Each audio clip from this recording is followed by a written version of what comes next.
Colin Dalglish of the United Kingdom will be one of the favourites. In 1981 he was the Scottish amateur champion and was a member of the Walker Cup team. 82 saw Colin as captain of both the British and Scottish youth teams and was also a member of the Scottish international team. From the United States, a fine young golfer capable of plenty of fireworks. Duffy Waldorf won the West Coast Amateur Championship and the Southern California Championship in 81, and in 82 was a semi-finalist in the Broadmoor International. Many other overseas players will be teeing up in January, along with a very popular Fijian team, who are sending out 4 players, all on handicaps of 2 or less. Lee Davis, the evergreen visitor from California, will return bringing with him once more his band of merry men. The Australian challenge will once again come from the seasoned internationals Tony Gresham and Colin Kay, along with Peter Sweeney, Elliot Booth and the in-form Australian amateur champion Eric Cooper. 7 times Lake Macquarie champion Phil Biddings, together with evergreen Australian seniors amateur champion Don Sharp, a 3 times winner at Belmont.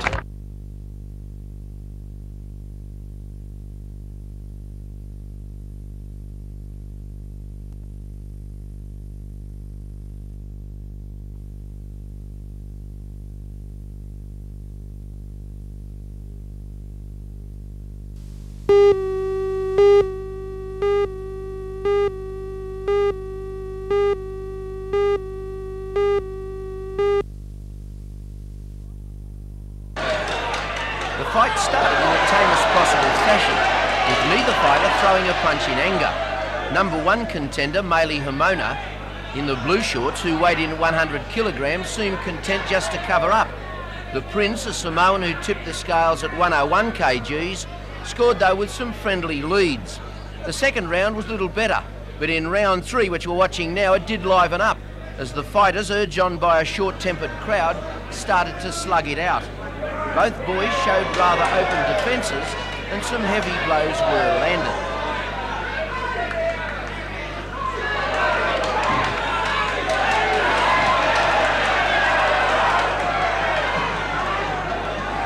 The knockout came with a solid left hook from Hamona, that saw the Prince fail to make the count.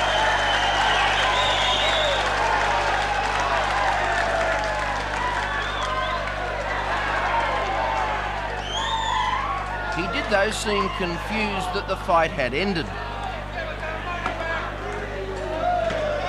Then things livened up as some members of the crowd, obviously from rival camps, started a minor demonstration that scattered many of the patrons who'd paid $10 a head to see the title fight.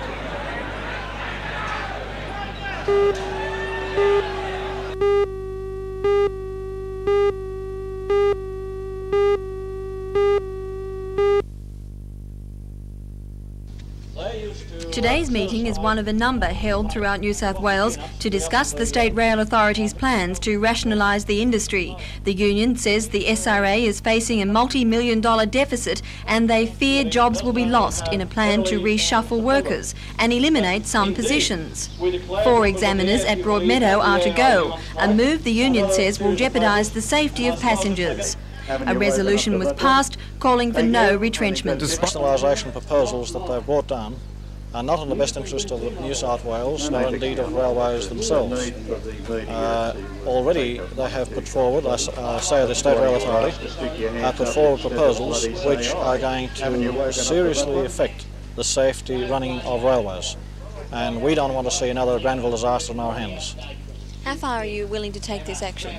We will take it to any length to stop retrenchments in the railways in New South Wales.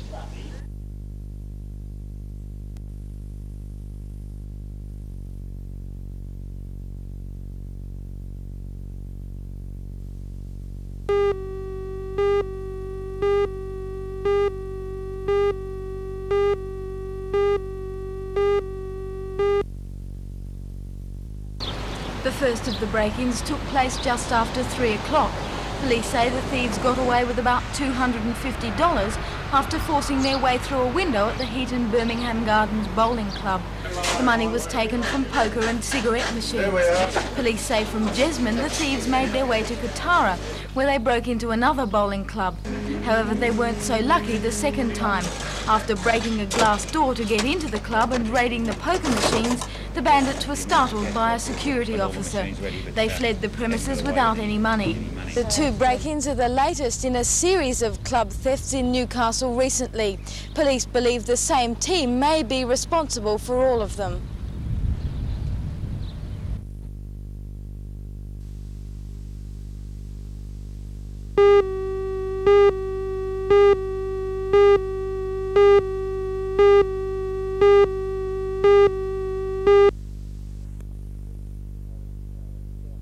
We felt that it was very necessary to secure the employment of the staff and to continue to look to see where the council might be able to apply itself to assisting with the unemployed situation.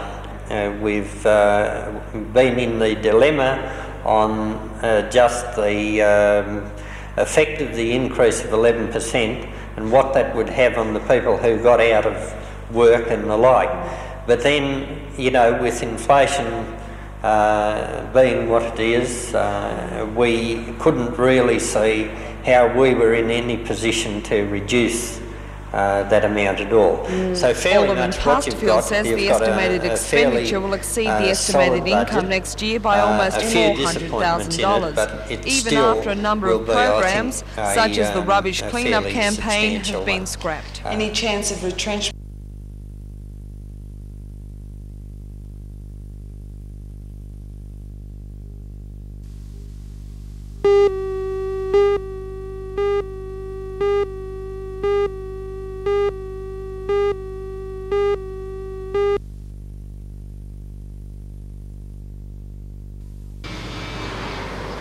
Brad Mill at Rutherford will close for 5 weeks over Christmas instead of 3.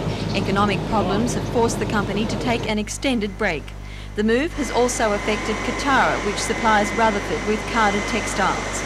Katara will close one of its mills for the 5-week period. The outlook for the textile giant is not encouraging.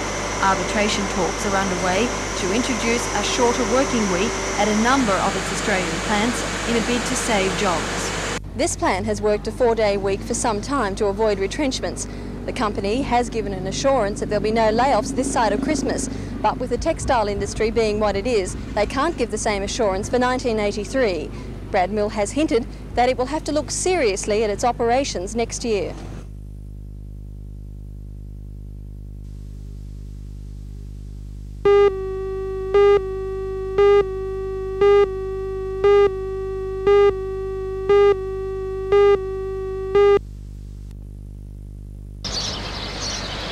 Port Stephenshire Council decided to defer its decision on the recommendations for their 1983 budget, impending an announcement on the wage freeze issue. The council says it's impossible to formulate a budget until a final decision is made. A second meeting will be held next Tuesday. Maitland City Council is still considering its budget proposals, although at the conclusion of the meeting the council had trimmed the budget recommendations by almost $350,000. It still has quite a few expenditure items to consider. They will be discussed and hopefully finalised at Thursday night's meeting.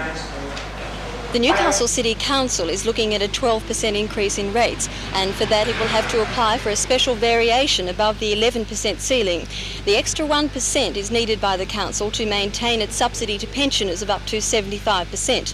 For the first time in 4 years, the council's budget does not include a deficit. The council's working funds have dried up, and for that reason it's necessary to operate on a balanced budget. The town clerk says it's time the council took a serious look at its operations with the view of improving its efficiency. In this budget, all departments have suffered cutbacks. In 1983, there'll be 19 fewer jobs in the council.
The accident happened at midday on the corner of Beresford Avenue and Hawthorne Street, Beresfield. The armour guard van overturned after colliding with a car. Security officers inside the van alerted headquarters by triggering an alarm. They remained inside with the large sum of money until help arrived. While firemen sprayed foam on the van in case of fire, other armour guard staff and police transferred the money to another van.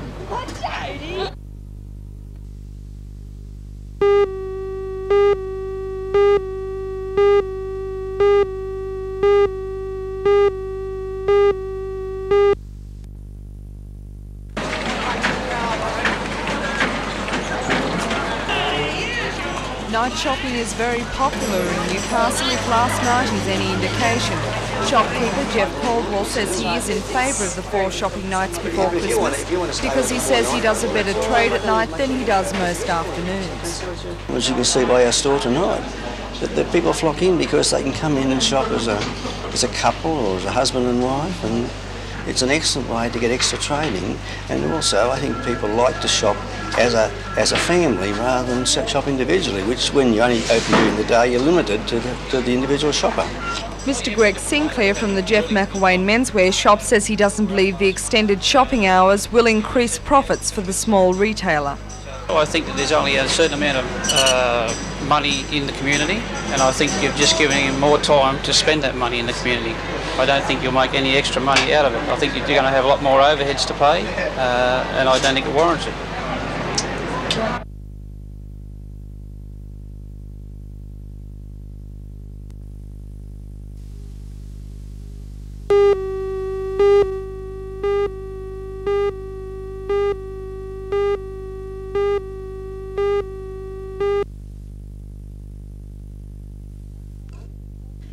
One place that has always sparkled at Christmas is David Street, Georgetown. The residents have decorated their gardens for the past 30 years.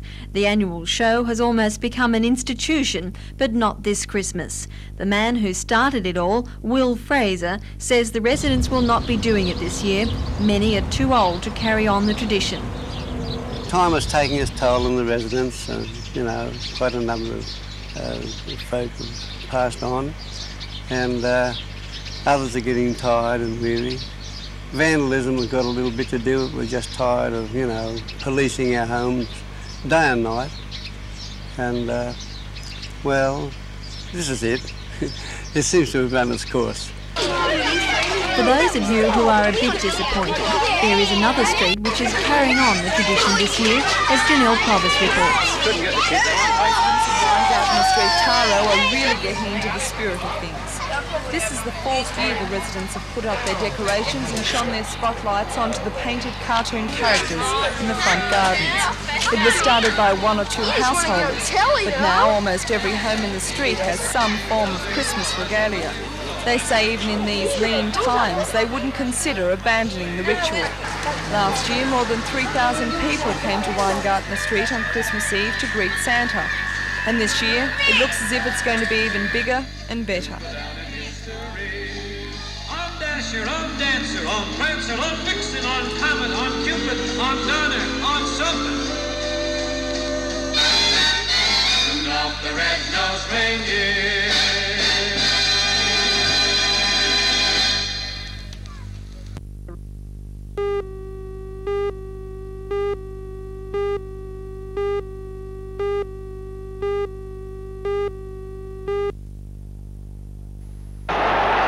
Scored his 16th goal of the season with a great shot after a magnificent through ball by Kenny Dalglish.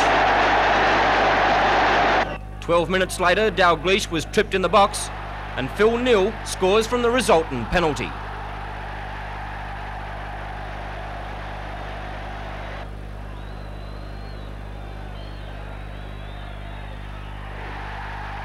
That made Liverpool 2-0.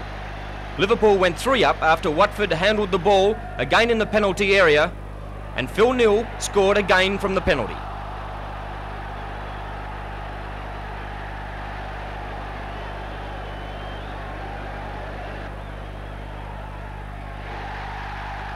However, Watford pulled one back in the dying minutes after a scramble close to the goal mouth. Final score, Liverpool 3, Watford 1.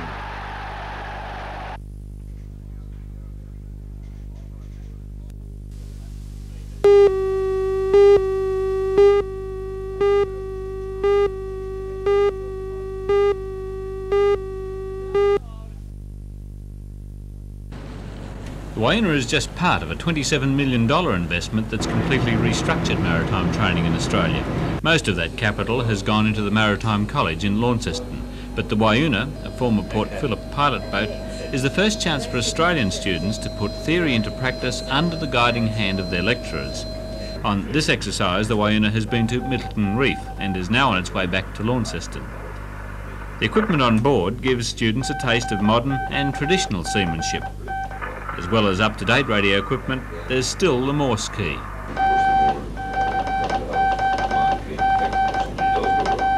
And the computer on the bridge doesn't mean that the art of using a sextant has been forgotten. According to their lecturers, the Wayuna and the college itself give modern maritime trainees advantages their predecessors never had. Certainly there was nothing like this before in Australia. The demand's greater on a maritime officer now than they ever were before with the new developments in shipping? I believe they are, yes. The ships are getting bigger, they're getting faster, traffic densities are getting higher, and as they go international, you know, the ships go international, go to Japan and Europe, they've really got to work hard at it, I think. Yeah. Is the romance gone from life at sea? I think perhaps it has, yeah.